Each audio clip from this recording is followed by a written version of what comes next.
আমাদের দিন আনতে পান্তা ফুরায়। আমার ঘরে আজকে 2-3 দিন ধরিয়া বৃষ্টির কারণে কোনো চাল নেই। আজকে আসছি, দুটো চাল নেব, এই নিয়ে খাবো। আমরা খুব অসহায় আছি।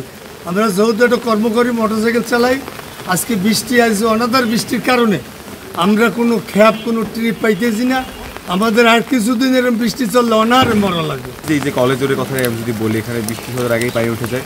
আর অতিরিক্ত বৃষ্টির কারণে দেখা যায় আমাদের স্কুল, কলেজ বলেন, মাদ্রাসা বলেন, প্রত্যেকটা জায়গায় কিন্তু দুর্ভোগ দেখা যাচ্ছে। আমরা কলেজে যেতে পারছি না, প্রাইভেট পড়তে পারছি না। আমাদের শিক্ষকদের খুব ব্যাপক একটা যে ব্যাহত হচ্ছে আমাদের শিক্ষা কাজটা, এবং এক্ষেত্রে আমরা যে বাইরে কোনো কাজ সহজভাবে করতে পারছি না। বরগুনা খামারবাড়ি কলেজ রোড, এটা জলাবদ্ধতা হইলে এই রাস্তাটা সর্ব অবস্থাতেই তলাই থাকে।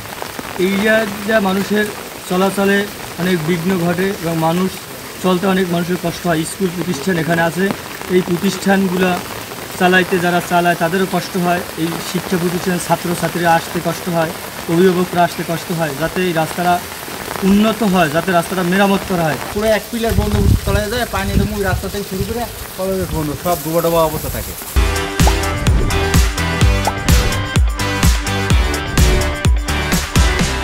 এবং ওই যখন ছাত্রীরা এখান থেকে যায়, অনেক সময় রিক্সা থেকে পড়েও যায়, পানিতে বোঝা যায় না যে নালা না ড্রেন, তখন সবার বগুন যায়। জায়গায় ছোট ছোট অনেক বোট গঙ্গা নদীর ওঠাখানে পড়ে গেছে। আর কিছু কিছু বোট, বড় বোট নিখোঁজ ছিল, তারাও কুলে আসতে আছে। আর আমরা তো 2 দিন আগে ওই আবহাওয়া খারাপ দেখি চলেছি, নদীর অবস্থা খুবই খারাপ। যেদিন আবহাওয়া খারাপ কথা ছিল, ওই দিন আবহাওয়া খারাপ একটু ভালো হওয়ার পরে সমস্ত বোট নদীর নামে গেছে। নামার পর থেকে বাবা আরও খারাপ হয়ে গেছে। বিদায় অনেক ট্রলার পড়ে গেছে, অনেক ট্রলার বিভিন্ন জায়গা, যেমন আমাদের বরগুনা ট্রলার পড়ছে গিয়া সেই কচিখালি, তারপরে দুবলর চর এলাকা আসতে পারে নাই। আমরা তো টেনশনে ছিলাম।